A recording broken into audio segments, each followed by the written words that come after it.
to this lecture series of fluid mechanics. This is lecture number 6 of the fluid mechanics, and in this lecture we are going to study fluid as a continuum. So basically ये आपका एक important point topic है कि fluid as a continuum का मतलब क्या होता है। आप लोग अगर यूनिवर्सिटी के सिलेबस पे जाओगे अपने यूनिवर्सिटीज के, तो एक क्वेश्चन आता है कि what do you mean by fluid continuum. तो आज हम लोग उसको जानने वाले हैं कि फ्लूइड कंटिन्यूम एक्चुअली में होता क्या है, इसका मतलब क्या है।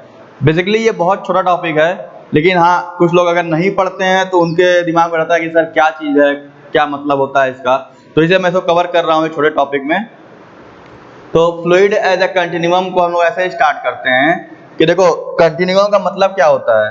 कंटिन्यूम का मतलब हो गया कि समथिंग जो एक कंटिन्यूअस तरीके से बिहेव कर रहा है। मतलब कंटिन्यूम का मतलब ये होता है कि जो चीज़ कंटिन्यू कर रही है एक तरीके से। तो फ्लूइड एज ए कंटिन्यूम का मतलब क्या होता है, ठीक है। तो आपके दिमाग में क्वेश्चन आ रहा हो कि फ्लूइड एज ए कंटिन्यूम का क्या सेंस निकल के आ रहा है। तो देखो इसको हम दो तरीके से स्टडी करेंगे। हमारे पास अगर हम दो तरीके से इसको देखें, मतलब दो फ्रेम ऑफ रेफरेंस में कहते हैं ऐसे कि एक हमारा होता है मैक्रोस्कोपिक लेवल, ठीक, और एक आपका होता है माइक्रोस्कोपिक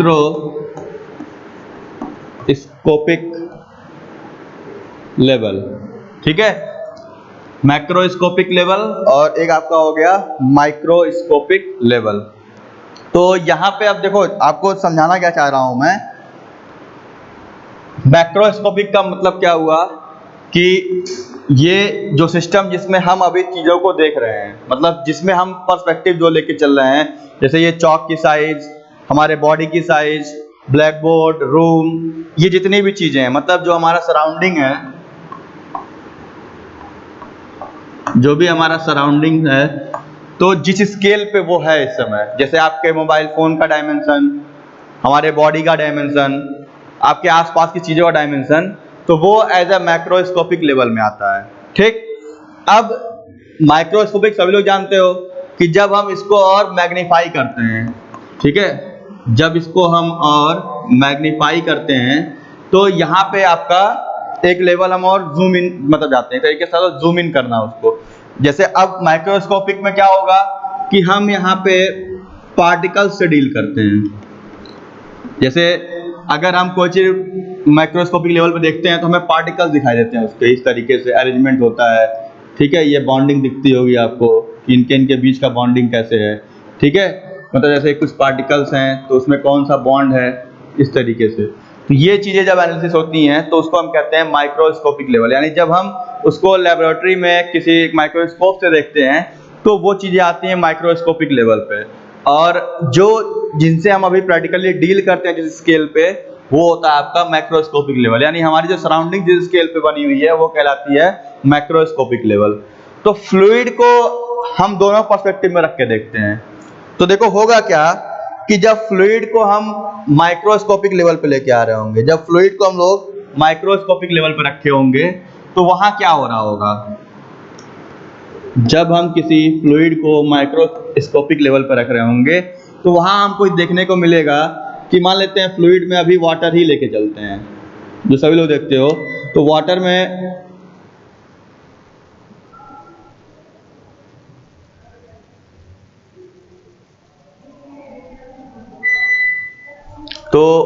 में क्या होता है आपका, बेसिकली वाटर की बात ऐसे कह सकते हो कि अगर हम इसको माइक्रोस्कोपिक लेवल पे देखें तो हमें वाटर के कुछ पार्टिकल्स दिखाई देंगे इस तरीके से। कोई भी लिक्विड या कोई भी फ्लूइड आप जब माइक्रोस्कोपिक लेवल पे लेके जाओगे तो कुछ आपको पार्टिकल्स दिखाई देंगे। अब उस पार्टिकल्स का मतलब क्या हुआ कि अगर आप उसकी बॉन्डिंग को देखो तो आपको इंटरमॉलिक्यूलर बॉन्डिंग भी वहां दिखाई दे रही होगी कहीं ना कहीं। अगर आप कोई भी फ्लूइड को माइक्रोस्कोपिक लेवल पे लेके जाओगे तो आपको उसके इंटरमॉलिक्यूलर बॉन्डिंग भी कहीं ना कहीं दिखाई दे रही होगी, ठीक, इस तरीके से कुछ।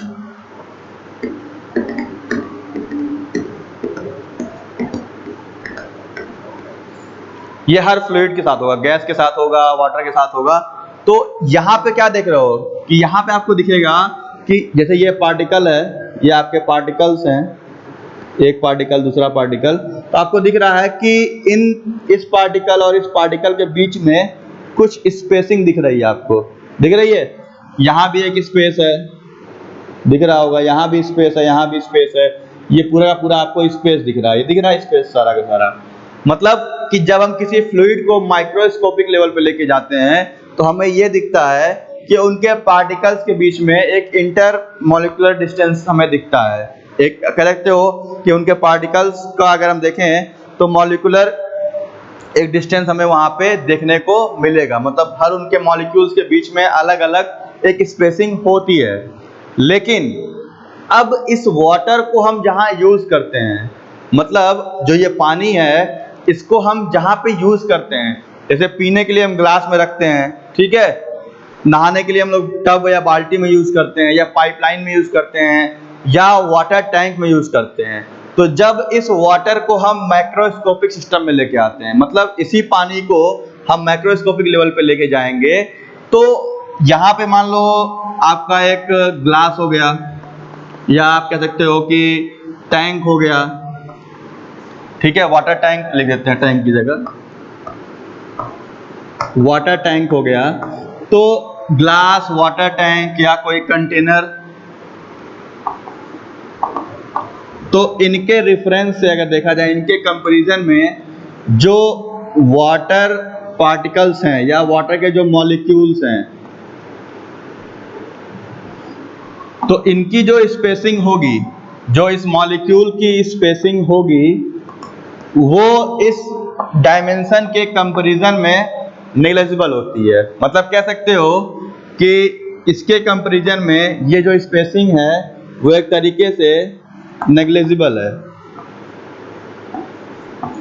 मतलब कहने का ये हुआ कि अगर यहाँ पे हम एक मॉलिक्यूलर डिस्टेंसिंग की बात करते हैं, तो उस मॉलिक्यूल के बीच का जो डिस्टेंस होगा उसको अगर हम माइक्रोस्कोपिक स्केल पे लेके आते हैं तो वो नेग्लिजिबल हो गया। जैसे समझो आप इस तरीके से कि इस चाक का जो पाउडर होता है, जो एक पार्टिकल होता है, जो एक चाक का पाउडर आपको दिखता है, अगर उस पार्टिकल को हम इस ब्लैक बोर्ड के साइज से कंपेयर करें तो कोई मतलब होगा निकलने का? नहीं, क्योंकि वो नेग्लिजिबल है एक तरीके से।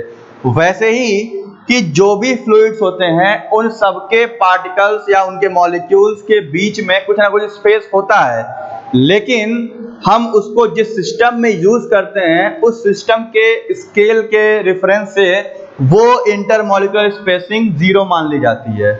मतलब कहने का ये है, आप पानी रखे हो बाल्टी में या ग्लास में, तो अपनी आंख से आपको क्या दिखता है? पानी पूरा दिखता है। ऐसा नहीं है कि पार्टिकल दिखते हैं कि एक पार्टिकल यहाँ है, एक पार्टिकल यहाँ है। मतलब जो हम अपनी आंखों से देख सकते हैं उसी को हम माइक्रोस्कोपिक सिस्टम में रखते हैं, ठीक है। तो हमें आंखों से पानी दिखता है, कोई गैस दिख रही है, ठीक है, लेकिन हम उनके पार्टिकल्स को नहीं देख सकते। मतलब जो उनका मॉलिक्यूल है वाटर का, उसको हम अपनी आंख से स्केलिंग नहीं कर सकते कि भाई 1 सेंटीमीटर दूरी है कि आधा सेंटीमीटर दूरी है, ये हम लोग नहीं कर सकते हैं, ठीक है। तो इसीलिए जो ये इंटरमॉलिक्यूलर स्पेसिंग है, जो डिस्टेंसिंग है, उसको हम लोग माइक्रोस्कोपिक सिस्टम में नेग्लिजिबल मान लेते हैं। और नेग्लिजिबल मानने का मतलब क्या हुआ कि अब अगर कोई पाइपलाइन ऐसे है, ठीक है, मान लो ऐसे पाइपलाइन है, ठीक है, तो इस पाइपलाइन में अगर मान लो आप पानी फ्लो करा रहे हो तो इसमें क्या होगा कि मान लेते हैं आप ऐसा एनालाइज करो तो कुछ इस तरीके से आपको वाटर दिख रहा होगा, इसमें कहीं भी उसमें कोई भी स्पेसिंग नहीं होगी। कोई इसमें से वाटर अगर फ्लो कर रहा है तो क्या दिखेगा? इसमें कहीं स्पेसिंग नहीं दिख रही है आपको। तो मतलब क्या हुआ कि वाटर को जब हम माइक्रोस्कोपिक सिस्टम में, जहां हम अपनी आंखों से जो चीज देख सकते हैं, जब हम वहां यूज करते हैं तो वहां पे हम उसके पार्टिकल्स का या उसके मॉलिक्यूल्स का कोई भी डिफरेंशिएशन नहीं कर सकते कि हाँ भाई इनके बीच में कुछ दूरी है, कुछ डिस्टेंसिंग दिख रही है हमें। तो यहाँ पे ये fluid as a continuum behave करता है, ठीक है। मैं फिर रिपीट कर रहा हूं कि इसी फ्लूइड को जब माइक्रोस्कोपिक सिस्टम में रखा जाता है तो उस समय उस माइक्रोस्कोपिक सिस्टम यानी pipeline, pump, water tank, container, उसके डायमेंशन के हिसाब से उस वाटर के मॉलिक्यूल का डायमेंशन नेग्लिजिबल हो जाता है। तो हम वहां ये मान लेते हैं कि ये water as a continuum behave कर रहा होगा। भाई आप बाल्टी से एक मग पानी निकाल लेते हो तो पूरा पूरा वाटर बॉडी उसके साथ आता है। ऐसा नहीं है कि 10 मॉलिक्यूल निकल के अलग हो गए वहां से, ठीक है। ऐसा पॉसिबिलिटी नहीं दिखता है, अगर होता भी होगा तो आप देख नहीं सकते हो उसको, क्योंकि वो बहुत माइन्यूट स्केल पे चला जाता है।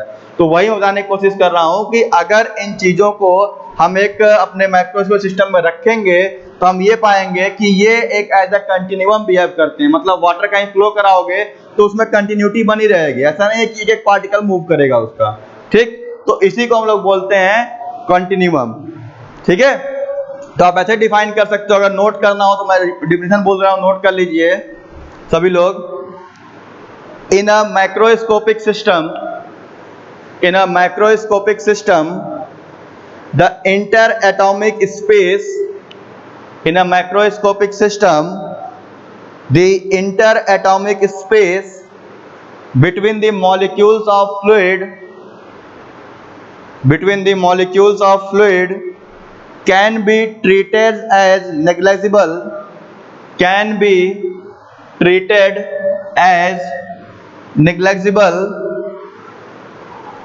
as compared to the dimension of the system,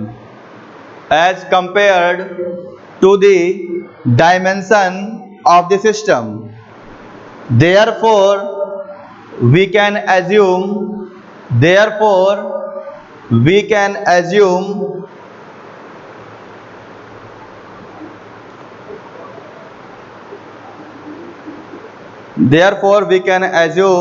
that adjacent to one molecule, adjacent का मतलब ये हो जाएगा कि ठीक उसके आगे वाला या ठीक उसके पीछे वाला, ठीक है। adjacent to one molecule there is an other molecule and there is no interspace between them,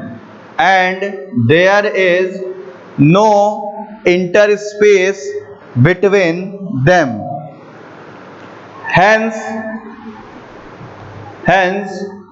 the entire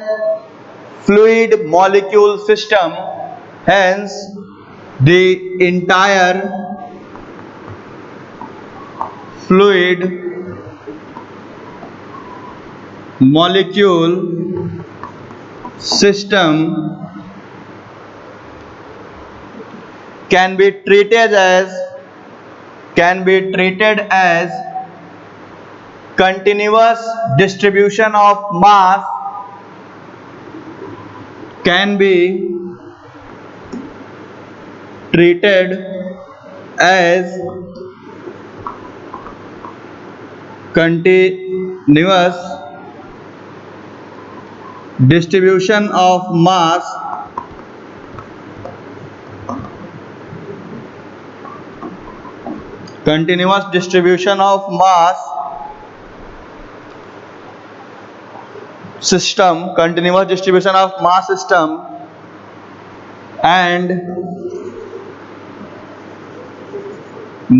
system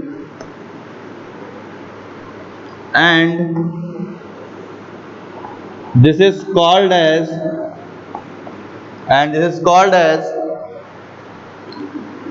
continuum, ठीक है। मतलब कहने का ये हुआ कि जिस सिस्टम में हम फ्लूइड को यूज करते हैं उस सिस्टम के स्केल के अकॉर्डिंग हम फ्लूइड के इंटरमॉलिक्यूलर स्पेस को 0 मान लेते हैं और एज उसको हम लोग कंटिन्यूअस डिस्ट्रीब्यूशन ऑफ मास मानते हैं, कि मतलब जो मास का डिस्ट्रीब्यूशन है वो कंटिन्यू हुआ है हर स्केल पे, हर पॉइंट पे, हर पार्ट पे। भाई पानी अगर एक बाल्टी में रखे हो 10 गिलास निकाल के रखोगे तब भी उसका वही डेंसिटी रहेगा, उसका वही प्रॉपर्टी रहेगा, चेंज नहीं हो जाएगा, ठीक है। हालांकि जब इसको माइक्रोस्कोपिक लेवल पे लेके जाएंगे तो मालूम चलेगा कि यहाँ की 10 मॉलिक्यूल्स इसमें है, 11 मॉलिक्यूल्स इसमें है, तो ये चीजें वहां हो सकती हैं, उनकी बॉन्डिंग ब्रेक कर सकती है, अलग हो सकती है। लेकिन माइक्रोस्कोपिक सिस्टम में ये चीजें नहीं होती हैं, इसलिए हम मान लेते हैं कि फ्लूइड जो है वो as a continuous distribution of mass की तरह बिहेव करता है और इसी को हम लोग बोलते हैं एज अ कंटिन्यूम, ठीक है। तो ये आपका था फ्लूइड कंटिन्यूम का टॉपिक। तो इस लेक्चर में इतना ही रखते हैं, फिर मिलते हैं अगले लेक्चर में कुछ प्रॉपर्टीज ऑफ फ्लूइड जो अब आएंगी, जैसे विस्कोसिटी हो गया, सरफेस टेंशन हो गया। तो हम लोग अब अगले लेक्चर में मोस्ट प्रोबेबली विस्कोसिटी पढ़ेंगे। तो मिलते हैं अगले लेक्चर में। Thank you very much for watching, thanks again.